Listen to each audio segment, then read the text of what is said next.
and the new daily candle opened. It opened detached from its five on the day. So very, very, very, very, very likely scenario is going to come back down here into the five. This is ES, by the way, and you can derive the SPX numbers.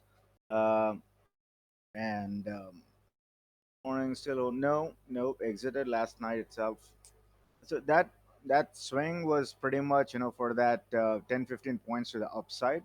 I was expecting 41.80, so I did not want to lose on that. I just swung that. Yeah, so for now, this is a candle. It has to come down to the five, and we are looking for a bounce, probably 41.46, 41.45 area bounce. Another 10 points to the downside on ES. So that means you deduct another 10 points from this number to get to the SPX number. So if you're expecting it to come back down here into 41.48 to 41.45 number, uh, expect SPX to come back into 41.38 to 41.35 and then one bounce. And if after the bounce, if it starts to breach below that 5, expecting a test of 8 at around 41.30 area. So that means 41.20 area for SPX. So right now it's about 21 points. That's 0.5%. This is fair. This is okay. Nothing crazy. And we are still expecting another 20 points to the downside, right? So right about here. So that would make it 41.30 area. So that would make it 1%. That's logical. And if it breaches below there, then we're looking for another in increments of 0.25%, which is probably about another 10%, and then another 10%. So overall, if it starts to move to the downside, we are expecting, again, these are the that's mathematical, right? The 1% to the downside is mathematical, and these lines are the ones that you want to be looking for a trade. First, looking for a bounce here. If that breaches, looking for another bounce here. That if that breaches, then we'll reassess the situation, probably down here into this number 4079 or about here 4090. Yeah, 4080, 4090, within that range, but not as of now. We want to see this thing breach below this number here, then we'll start to reassess below 4130, 28. uh, so that would mean about 4120 to 4118 on the SPX side of things. So let's see how that goes.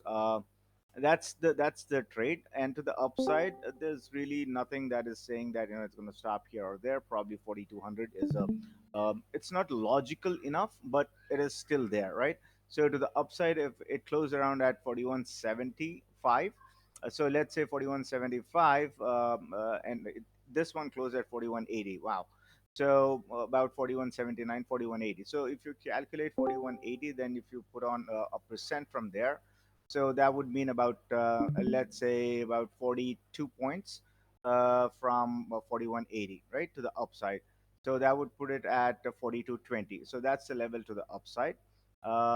Probably we'll see, yeah, 42, 4220 area. That's the level to the upside, and we're still looking for that one. But where would that upside or downside come from? Let's go actually on the 1 hour chart. Let's look at if we can find something. This is where I exited my puts, and I know nobody trades that, but still looking for this number to get tested, 41.48. This is where I think it will bounce again, because you'll have all the oversold conditions on the 1 hour chart, right? We'll see a bounce. How far of a bounce? I don't know. Maybe it will come back into 41.58, or even perhaps the mean at 41.65, or even hit this baseline at about 41.75 area, right? So that's a real possibility of things. To the downside, we'll definitely see another bounce here, 41.48 area, 41 between 41.48 to 41.45, depending on where the five is on the daily. That breaches, we're looking for a push down here into 41.40 area. We look for decent bounce here again. If that breaches, then we are looking for a clear push down here into 41.30. Uh, Again, a bounce, but I don't think it's going to stop here. It will go down here into 41.30 area before actually bouncing, right? That's the downward downside projection. And if it does breach this 41.30 here, then we'll start to reassess to the downside, probably into 41.10, right? So by the time it comes, if it does, by the time if it does come back down into 41.10, you will see this thing thoroughly oversold, right? And the conditions will warrant this move again. So just like we were watching this thing unfold yesterday, the same thing will occur if it starts to come back down here into 4110 to 4100. As of now, this is not the plan. As of now, very likely we'll see first bounce here at 4145 to 4148. That breaches, very likely is going to come back down here into 4140 area. Look for another bounce. That breaches, very likely 4134 area bounce. That breaches, very likely 4130 area bounce. As of now, there's no plan for it to push down below 4130 on ES. So to get to the SPX number, just subtract 10 out of the number that we are talking about. So if we're looking at 4130 on ES, it should be 4120 on SPX, right? And as and when the market opens, we'll start to reassess the SPX numbers. So this chart is mature over the night. It doesn't stop. So this chart is much better to get a gauge of things. And then now let's go here into this chart to the upside. 156.80. This should act as pretty decent resistance, give or take 20 points, 20 cents up or down. I'm still thinking to the upside, 158.680. Then very likely it will get pushed up all the way to 157. As of now, there's no plan of. As of now, I'm not really charting anything above this line here.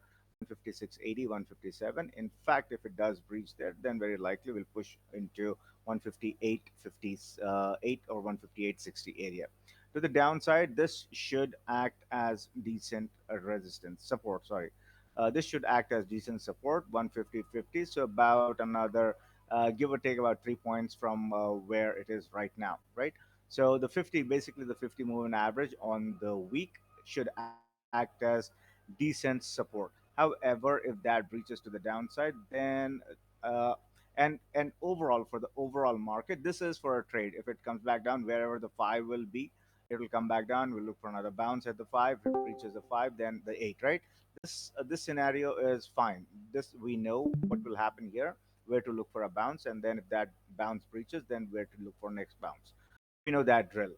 Now this line here, this purple line, that's a 200 moving average. This is what almost everybody, rather almost every market participant who watches technicals, this is the line everybody should be watching right now.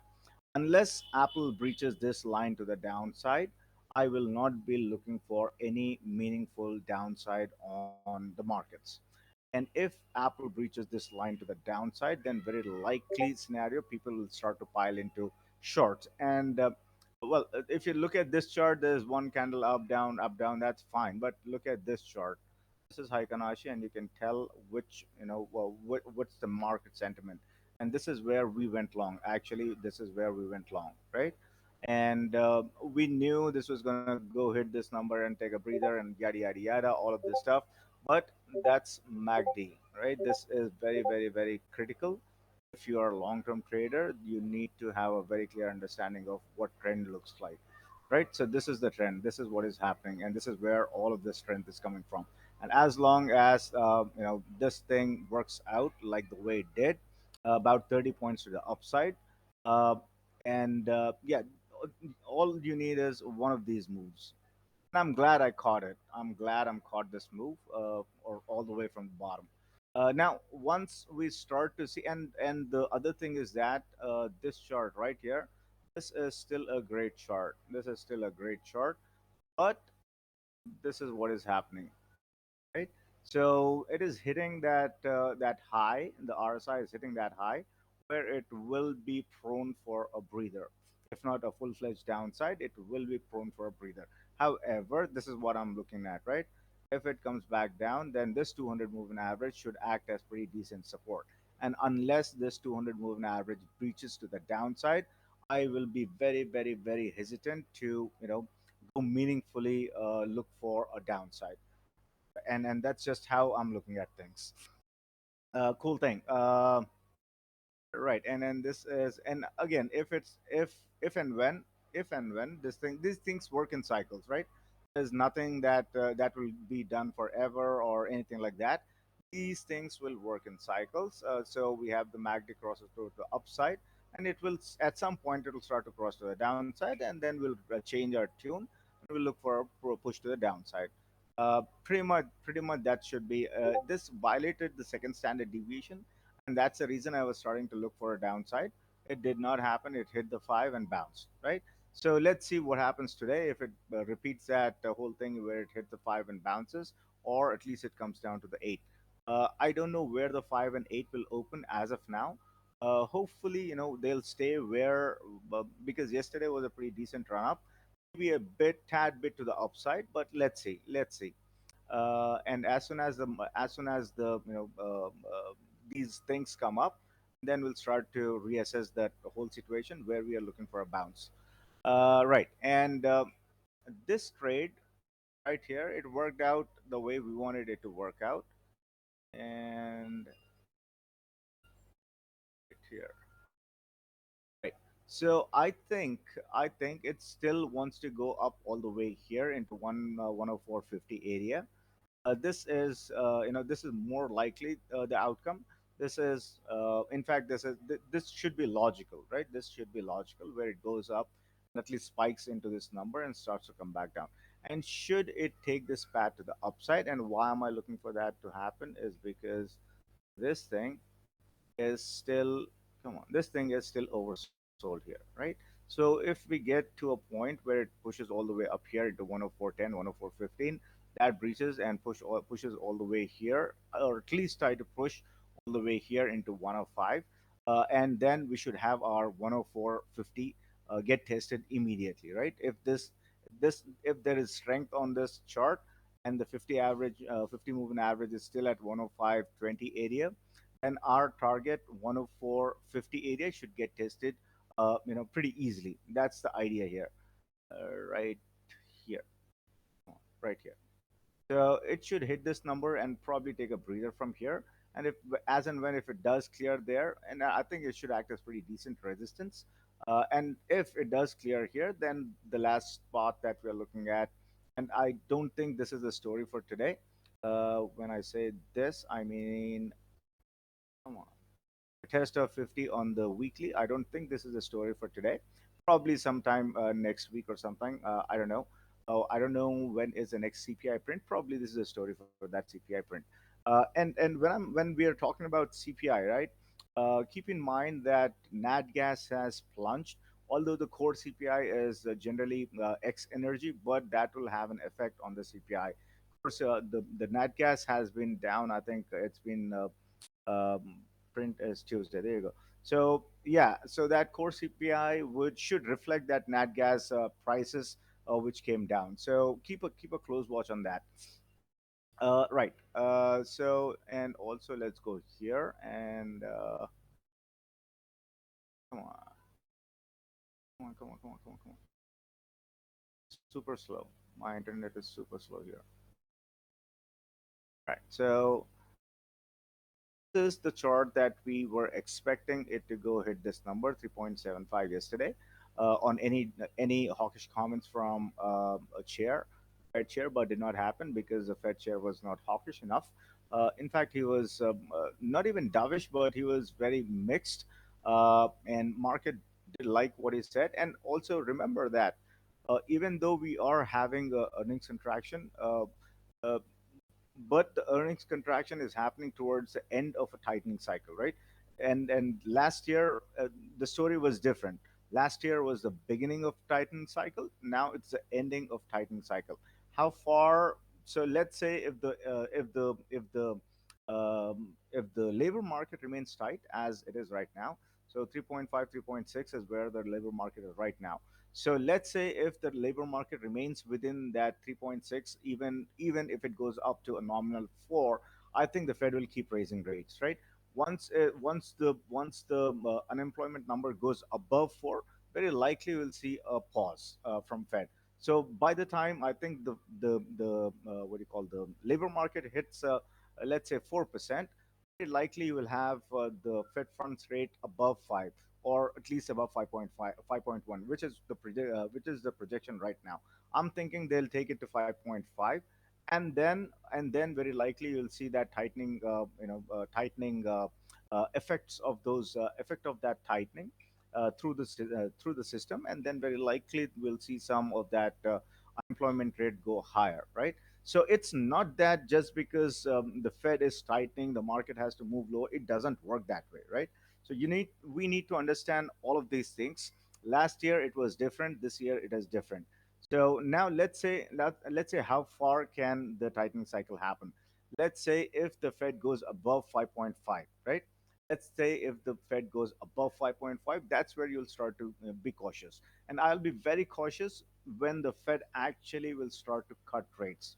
That's when majority of the damage will happen, and the markets very likely will start to move to the downside. Again, I repeat this, just because people are looking for the pivot, right? And at some point, the Fed will pivot, but when the pivot happens, maybe the stocks might initially go up if the Fed says we are cutting down. Maybe that's the second half story or even a 2024 story. But when the Fed pivots, very likely the market will probably move to the upside initially. But if and when you'll see that 10-year start to come back down, or the 2-year, or whichever barometer that you are looking at for the interest rates, when that thing starts to come back down, you will initially maybe it will start to go up, but then very likely the market will start to come down along with interest rates. So keep an eye on that. It's a different cycle this time. Cool. So to the upside, this is 3.65. Our number yesterday was 3.75. If that clears, we'll look for another 10 basis points to the upside, about 3.85. Right. So that's the plan to the upside. If it starts to come back to the downside, then this number right about here, 3.58, 3.57, should act as pretty decent support for 10 year, right? And if 10 years stops moving to the downside, then very likely you will see DXY stopping to the downside. And if DXY stops to the downside, then very likely market will be stunted. Okay, let's go here with the DXY trade. Okay, and not here. I'm gonna go here. This is the chart that I'm watching for DXY, and very likely it did bounce. It did come back down here. It bounced. No surprises there. However, to the upside, this thing should act as pretty decent resistance. 103.52. However, if you see the 10-year moving past that, or closer to that 3.75, or even past that 3.75, very likely DXY will be aggressive to the upside, right? Very likely it will be aggressive to the upside, and it will very likely come back up and clear this resistance right about here, this line, right? 103.90 area, it will very likely clear that. And if it does clear that, then we are looking for a psychological hit of 104. Then after that, we are still tracking that to 104.50 area. Cool. And to the downside, obviously, we're looking for the 5. If it doesn't bounce at 5, then we're looking for a push down into one standard deviation, 102.89, and then we're looking for a push into 102.70.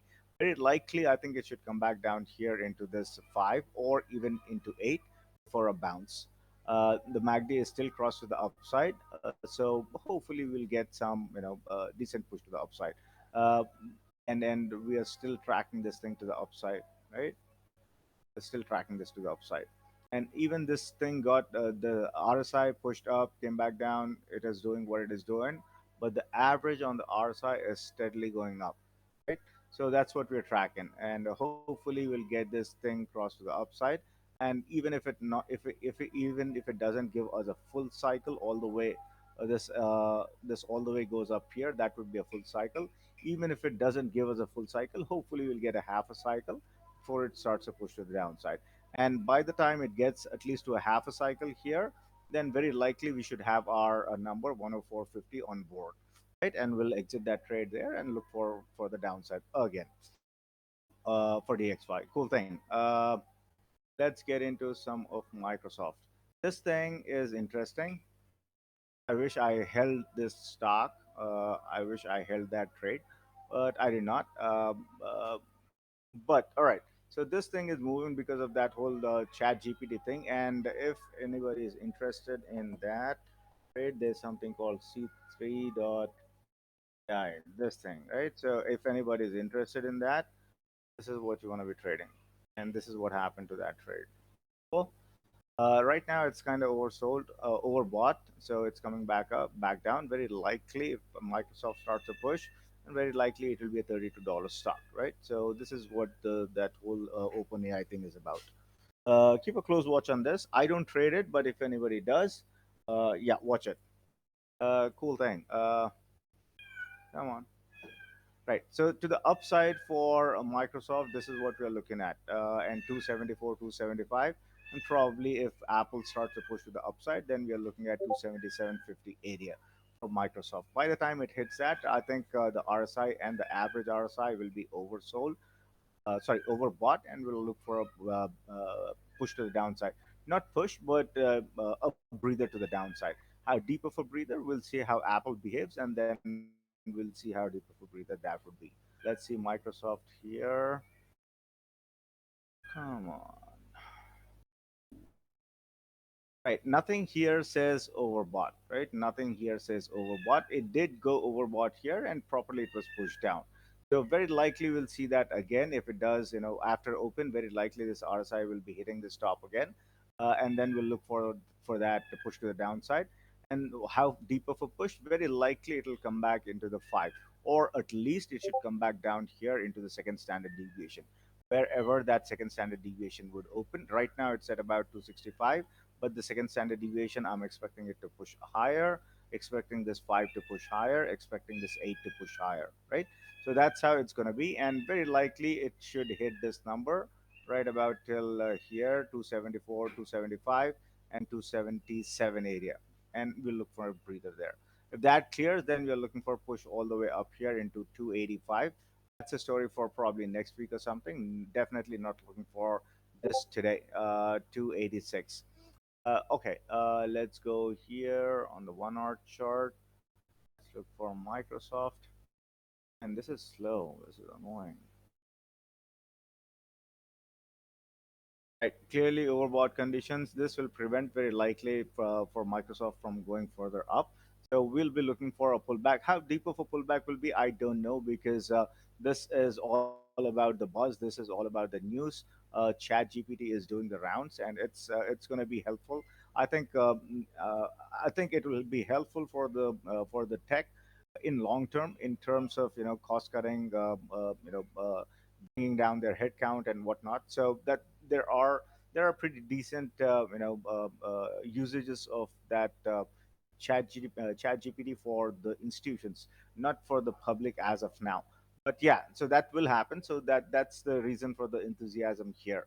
And maybe so we want to watch Microsoft today, along with maybe less of an Apple, more for Microsoft today.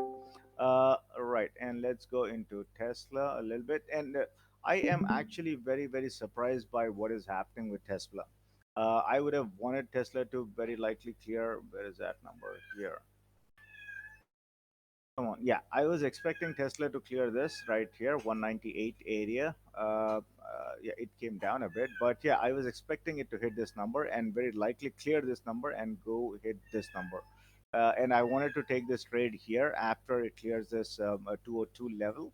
I wanted to clear that and then go heavy up to 208. That was the plan. Never materialized, so I just left it alone. And that's the reason I'm kind of surprised at how Tesla behaved yesterday with all that big rally.